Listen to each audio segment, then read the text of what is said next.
What I have here is a brake booster that goes on a 1966 Dodge Power Wagon, and it was all refinished. Now, unfortunately, it got left in the box, and the box got wet, a little rust because it was sitting around. Other than that, it's perfectly fine. The problem is during the refinishing process, the threads in here where it gets bolted down are all bunged up. Well, they're not bunged up, but they're all clogged up with some of the refinishing and just some debris down in there that didn't all quite get out, so I couldn't get the bolts down in. I have determined that it is a finer thread bolt, and the best way to do that is to find a tap that'll fit in there. I don't necessarily need to cut new threads down in, but this will help clean it out.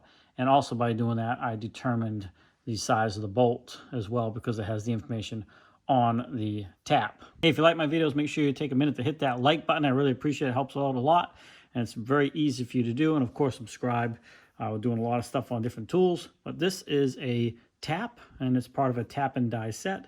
And I'm going to use this to clean out the threads in each of these holes so I can then get the bolts in it and get this thing bolted back to the truck. Couldn't get those bolts started at all, but I was able to get the tap started because they're tapered.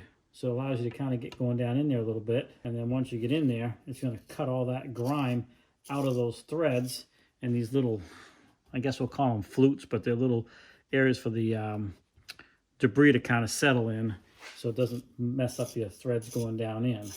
So we'll do this, and we'll be able to clean this right out and be able to get the bolts down in there. So if it starts to bind up, you can always back off and clean out the threads of your tap, and that'll help as well. But like I said, I was not even able to get a bolt started in any of these holes, but you could hear that kind of cutting away at some of the stuff from the finishing process, and there's some debris in there too. So we will blow this all up, but let's just see for the heck of it if this bolt will start down in there now. It is the right thread, but I wonder if it's the wrong size bolt. I got it stuck. So I think you saw that if I had left this wrench on the tap, I was not going to be able to do this hole because of this hole here, because of, well, that's just nice, because it would hit the unit itself. But that's okay. I can use a 1/4-inch wrench on this tap and just crank that down in there the same way. And if I have to take the wrench off to keep going, I certainly can. So you still can do it even without that tool for the taps. So that gets this one finished up. So a great thing about taps is if you're, scurrying around trying to find the right bolts to fit in here and you just can't figure it out, once you find the tap that fits in, because the taper allows you to get started in there, even with the dirty threads, the information you need, as I said, is right on the tap. See if I can get some light on this. It's probably going to be hard to see. It's pretty small, but you can see that 7/16 20. So it's a 7/16 tap with a 20 thread count per inch. And there's other information on there too, but now I could run to the store if I have to and get 3 bolts with that information and not be guessing. So another great use for taps. So yeah, they're designed to cut new threads in a hole that you've drilled into something else, but certainly they can be used for cleaning out stuff like this. And again, in my case, help me determine the exact bolt size I need to get this thing bolted back up. Got the right size, and I went and dug through my bolt supply again, and I was able to find the bolts now that I know. And we can go ahead and get these screwed right down in here.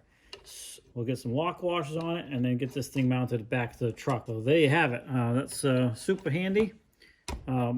Great tool everybody should have. Don't forget to hit that like, subscribe button down there so you can get more videos coming your way. Have a great day, and we'll see you in the next one. And earlier in the video you saw me with this bolt and I couldn't get it started.